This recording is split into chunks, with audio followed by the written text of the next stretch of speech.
వచ్చే ఎన్నికల్లో single digit కూడా రాని పరిస్థితుల్లోకి అధికార పార్టీ వెళ్తుందని అన్నారు మాజీ సీఎం జగన్ రెడ్డి. రాజకీయాల్లో గెలుపోటములు సహజమన్నారు. తాడేపల్లి ప్యాలెస్ లో కర్నూలు జిల్లా ప్రజా ప్రతినిధులతో జగన్ భేటీ అయ్యారు. వైసీపీని భయపెట్టే ప్రయత్నాలు ఎక్కువ చేస్తారని, కాబట్టి అప్రమత్తంగా ఉండాలని జగన్ సూచించారు. ప్రజలు దేవుడు ఇద్దరు కూడా ఖచ్చితంగా మొట్టికాయలు ఇస్తారు. ఆ మొట్టికాయలు ఎంత దారుణంగా ఉంటాయి అని అంటే చంద్రబాబు నాయుడు గారికి నెక్స్ట్ ఎలక్షన్లకు వచ్చేసరికి సింగిల్ డిజిట్స్ కూడా రాని పరిస్థితులకి ఆయన పడిపోతాడు. కాబట్టి ప్రతి ఒక్కరమైన ఒకటే అడుగుతా ఉన్నా, అందరం ఐక్యంగా ఉందాం. మొన్న కూడా చూసాం, చంద్రబాబు నాయుడు గారు భయపడిచ్చే ప్రయత్నాలు ఎక్కువ చేస్తాడు. మన రామగిరిలో మనం అంతా చూసాం ఏం జరిగిందో. రామగిరి మండలంలో 10 ఎంపీటీసీలు ఉంటే 9 వైఎస్ఆర్సీపీ 9 గెలిచింది. కేవలం తెలుగుదేశం పార్టీ 1 మాత్రమే గెలిచిన పరిస్థితుల మధ్య రామగిరిలో ఉప ఎన్నిక జరిగింది. మరి 9 గెలిచిన వైఎస్ఆర్సీపీ గెలుస్తుందా? కేవలం 1 గెలిచిన తెలుగుదేశం పార్టీ గెలుస్తుందా? ఎవరికైనా అర్థమవుతుంది 9 గెలిచిన వైఎస్ఆర్సీపీని ఆ ఉప ఎన్నికల్లో గెలుస్తుంది అని. కానీ ఆ ఎన్నికల్లో ఆ రిజల్ట్ను తారుమారు చేసేందుకు ఏకంగా పోలీస్ ప్రొటెక్షన్తో ఎంపీటీసీలు ప్రయాణం చేయాల్సి వచ్చింది.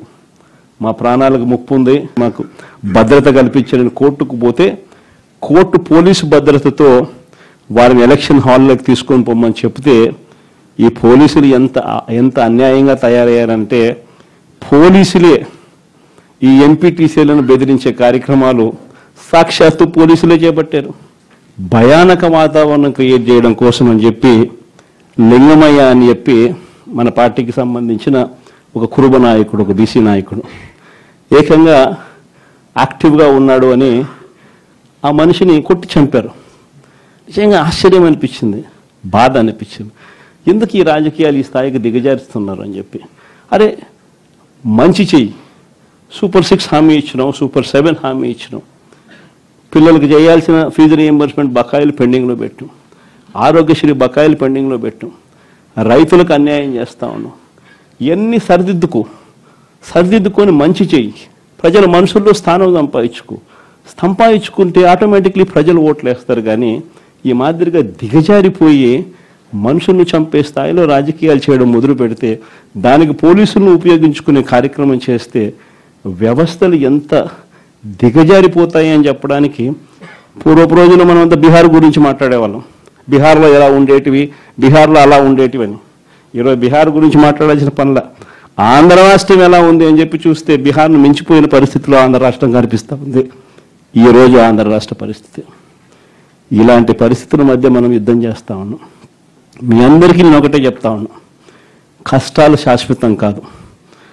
ఒక చీకటి వచ్చిన తర్వాత ఖచ్చితంగా వెలుతురు వస్తుంది.